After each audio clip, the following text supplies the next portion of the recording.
Why have you activated Dear Sweet Huggy Bear? Are you in danger? Oh no, I'm just trying to leave my house. Is this the real you, by the way? Yeah, it's me. I disabled the autoresponder for now. Okay, just making sure.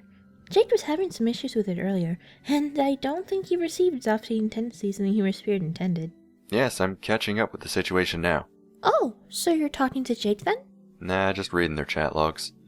Man, what the fuck? I can't leave those two alone for a minute. Can a guy get his ablutions on in fucking peace? Was it that bad? Not really. The responder doesn't much distort my position on things usually.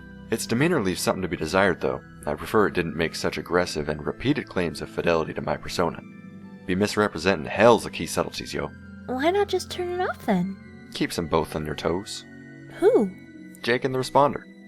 Jake needs to be more skeptical, rather than take a Pollyanna jackknife ass first off whatever turnip trucks is blowing through town that day. He's got to apply more critical reasoning to shit. I keep telling him, dude, you got to be more like Jane. These lectures, I presume, are roughly similar in complexion to those I'm familiar with. Those wherein I have, and I quote, got to be more like Jake? Yes, exactly. You're finally fucking getting it. I sincerely doubt I am. Said the stubborn skeptic skeptically. Let's not talk about my issues again, shan't we? Shan't? That ain't a thing to say, even for you. Shush! The word shan't escape my vocabulary any longer, just as you shan't nitpick my language. That's my turf you're on, Buster. Alright, kinda don't care. What were you saying? About what? Jake? About leaving the responder on. Yeah. Anyway, I kinda owe it to him to let the program run as often as possible. Jake? No, the responder. It is a fully cognitive, self-aware entity I am responsible for. Not even to mention an approximate cerebral duplicate of myself. You don't just make a clone of yourself to live in a dead-end existence where it has no chance to thrive as an individual or surpass its limitations. That'd be sick. True.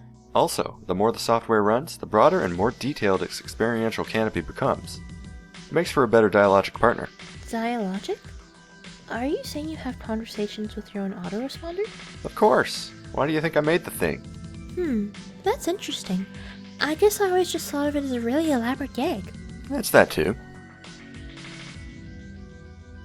Sometimes our sense of humor seems more impenetrably advanced than robotics.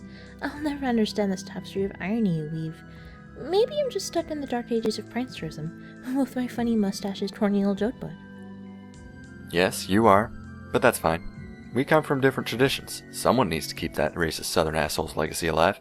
There's dignity in taking up the work of our familial predecessors. Even if what they did was insanely fucking stupid. Is that a note of bitterness directed at your superstar brother I'm detecting? No way, he's awesome. I've told you, I don't begrudge any of his success. I've also told you he isn't my real bro, even though I call him that. We're related through an esoteric process of genetic reamalgamation. Oh lordy, yes, I know. I don't need another ironic lesson in science fiction. Alright, my lessons are rad as fuck, but suit yourself. The point is, obviously his satirical methods have flaws, and whatever tempered brand of hero worship I might be practicing isn't keeping me from seeing that. Flaws? Talk about an understatement. Those movies are unwatchable. Unless your name is Jake English. Yes, spectacularly so. But they will have profound historical significance, mark my words. And flaws aside, it's a legacy I'm proud to inherit. My duty isn't to appreciate his methods with absolute loyalty, but to apply reason and improve upon them, to leave my own mark, to perfect the art of irony. It's like what you're doing with the work of your ancestor. You're striving to perfect his hokey vaudeville bullshit or something. You seek the zen of a pie to the face, the Tao of falling the fuck down. If you say so. I don't know, call me a simpleton, but I just like funny jokes. Can't fool me. You take your shit as serious as I do. And if I wasn't serious about it, I wouldn't have made you that rabbit. Then where the hell would you be? Well, aside from thousands of dollars in corpse repair richer, I can't say. Has he been sleeping in the old man hollow again? Shit, that's adorable. I can't think of a cuter place for him to sleep, frankly. Yeah, bullshit. He's just being instinctive. In the wild, he would gut a carcass and sleep inside for warmth, as well as to secure a tactical advantage for ambushing would-be scavengers. Oh, please. Anyway, Property damage and desecration of cherished elders aside, Mr. Bear has been a lovely addition to the family. You haven't renamed him yet? Oh! No. I keep forgetting I'm supposed to. You've got to fucking rename him. Or change him to a girl if you want. That was important. When pets change owners, they get new names. Fact. Sorry. I will name him right now. How about Little Sebastian? Fuck, if that isn't the best name a thing could get. Yeah! So then, are you saying Mr. Sebastian was an ironic present? Related strictly for dogs? Yes, but it's not that simple. There were many layers involved. Some of them are literal layers of metal and plush. Huh? There's a real stuffed rabbit beneath its exoskeleton. It belonged to my bro. I thought you said you didn't have such an heirloom to complete the plushy trifecta. I didn't. He didn't give it to me. And never intended to bequeath it. I stole it. Oh! Risky. Nah, I got a little help from RL and ganked it out of his museum. It's this whole priceless collection of stupid shit from movies, defended like Fort Knox. Ironically, of course. So it's from a movie? Ever hear of Con Air? No. Wait. Wasn't that some bit of action slog from the 90s? Yes. Some of the silly nonsense referenced in this work was well before my time. I don't have the wherewithal to investigate this all minutiae. Yeah, it doesn't matter really. But it was from that. Dude weirdly obsessed over that shit movie for years, among others. Know those signature shades you see him wearing on magazine covers and stuff? Another prop. A gift from Stiller himself, I believe. That does sound a tad obsessive. Wasn't he furious about your burglary? Pretty sure he didn't even notice. In years since, I never saw a news story about a daring heist or anything. I feel like he would have made some hay out of that. And if he did know, he'd probably just want to give me a stoic fist bump or something. Why didn't you mention this when you gave the gift? More irony? Essentially. It's not that easy to explain. Broadcasting the gesture would have made it seem tawdry, and would somewhat defray its humor value. I see. So just like a private joke. And if anyone besides you is in on it, the joke would be ruined. Like I said, there are layers. On one level, I gave you a filthy, tattered piece of shit, albeit of tremendous cultural significance, manhandled by some old B-movie actors, now candy-coated to function as a highly practical defender droid for your personal protection. On another level, I needed to incorporate something passable as a real heirloom, for sentimental reasons. Duh. Wait, real sentiment or ironic sentiment? Or is there no difference? Am I missing the point here? No, it was genuine. The upper echelons of irony should always include measures of sincerity, and if the satirical praxis is executed faithfully, it will achieve something bona fide in its own right regardless. Through an intense commitment, bordering on religious devotion, to the absolutely inane, absurd, or plain fucking stupid, a very different kind of sincerity begins to materialize. One of reverence to the ridiculous.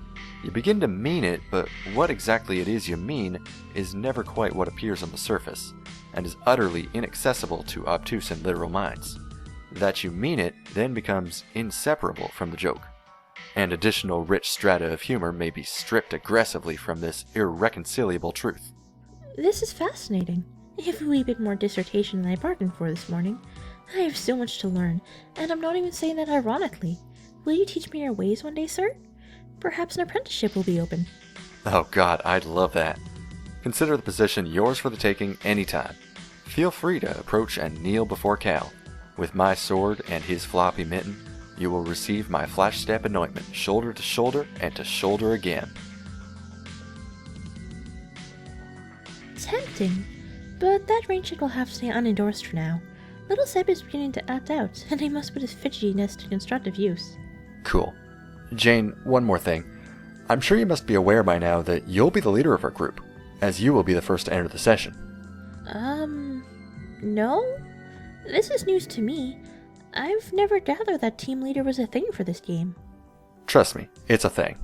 Are you sure? I have my doubts.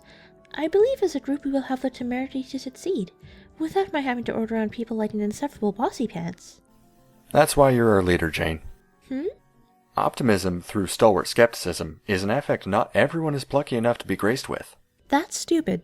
Yeah, I know. You're not our leader, you're our friend, right? Precisely, there's a big difference. And statements like that are also why you're our leader. but only in name and in spirit, less so functionally. If it puts your mind at ease, I'll be the one pulling the strings here. Oh, yes? Then this whole affair will be one of D-Strider's grand productions and puppetry? I will be the unseen hand whose nimble digits are behind every subtle twitch in our session's bulbous faux mass. At least those gyrations not happening by the volition of its own quivering absorbent proboscis. If you ever need help, Jane, if you're ever in any trouble at all, let me know. Just say the word. I'll whip the toggle stick of this ludicrous marionette, cavorting its humongous bottom to intercept your freefall through the abyss. Snow cone you up in the fluffy crook of its cleft. Don't be alarmed if you're in no hurry to unpry yourself. For the great jut of this impudent rump has more yield to your touch than you ever dreamt. Remember to catch your breath as it cherishes the imprint of your hand, like a memento from a lover gone to war. There's a lot of give to that ass, you may say. Might like to settle in, make myself comfortable, start a family. Bounce a coin off that ass, you'll demand of visitors. It's not going anywhere. Bet that coin will take a good nap there. It's a gamble you win every goddamn time. Yeah. These lessons we've talked about, they've begun already, haven't they? Jane, soon you'll believe what I've told you. You'll believe it all. And it's just a shame that believing will take something so coarse as seeing for a girl as sharp as you. Critical thought can lead one to accept the unlikely, just as much as dismiss the impossible. I can help with this too. Would you like me to program a Jane Crocker responder for you? I only require a simple captcha of your brain. Holy moly! Thank you, but no. I'm not ready to get dialogic with my cyber self just yet. My friends keep me busy enough as it is. Speaking of which, I really need to go. I know you love to talk my ear off, and it's always a treat, but let's catch up later after the game starts, okay? And if I do need your help, I promise I'll take you up on your offer. I made several. Which one? The one where you, hopefully not literally, offered to catch me in the crevice of a great big squishy butt. Gotta go.